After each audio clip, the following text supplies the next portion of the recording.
This lesson is brought to you by Yin Yang's Action Movie Color Schemes in Chunky Paint. Hey guys, welcome back to Making Art for the Heart. I'm Erin Stagg, and today we're going to talk about contrast. We can use contrast in many different ways to create variety in our work. Contrast means to arrange opposites, which can mean the difference between light and dark. It can also mean the difference between colors and the difference between textures and more. There are many different ways that we can use contrast, and we're just going to go through a few of them, and I'm going to use my own paintings as case studies, just because I don't want to hijack someone else's work and get a copyright strike against me. Rainy Walk Along Burrard Street utilizes the contrasting color pair, purple and orange, to create vibrancy and life into the scene.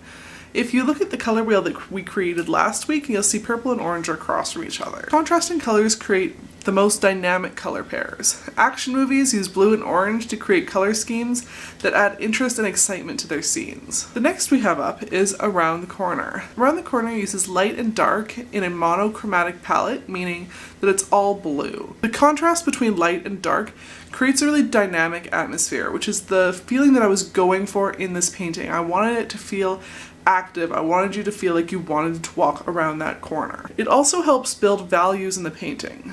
Now, value is something we're going to be talking about more next week, but in order to give you a little bit of an intro, value is the relative lightness or darkness of a particular color. Value and contrast are related, but they are not the same thing.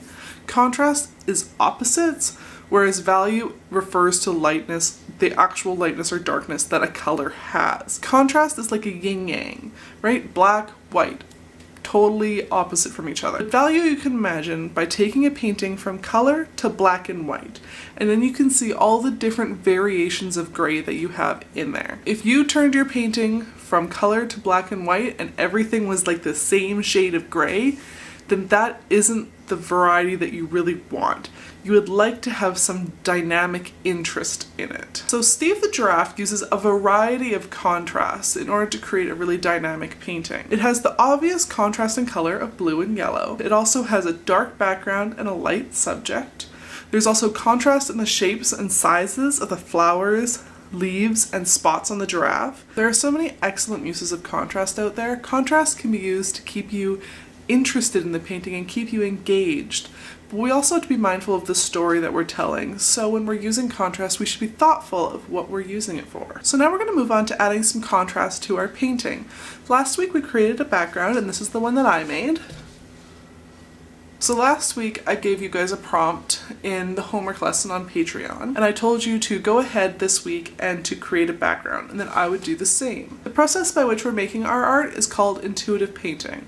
Now, what is intuitive painting? Intuitive painting is a method of release, of healing, and of meditation. It's a way to play, and I really encourage you guys to play and create a unique piece that comes from your heart. I found it to be extremely useful in silencing my noisy mind and discovering new things about myself. Traditionally, intuitive painting is more of just a whatever you want to do, just throw paint at the canvas and have it continuously evolving.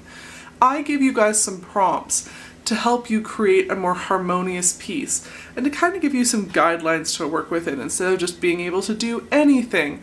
It kind of narrows your focus and challenges you in different ways. Last week I created this background, and today I'm going to be giving you guys some prompts to create the foreground. Now I'm doing this for a reason. I don't want you guys to just follow along like a formula painting that I'm creating for you. I really want your creativity to come out, but I also want you to know that I'm painting along with you. This is how I paint. I will be uploading a time lapse of this on my main channel once we're done. For my patrons, I'm going to be uploading a video where I tell you about the decisions that I'm making as I'm making them on the time lapse. So now we're going to head on over to Patreon, and we're going to be working on the foreground of our painting. So if you would like to join along, go on over to patreon.com/ErinStaggArt, and we're going to get started. Thanks so much for watching, guys, and I'll see you next week. Bye!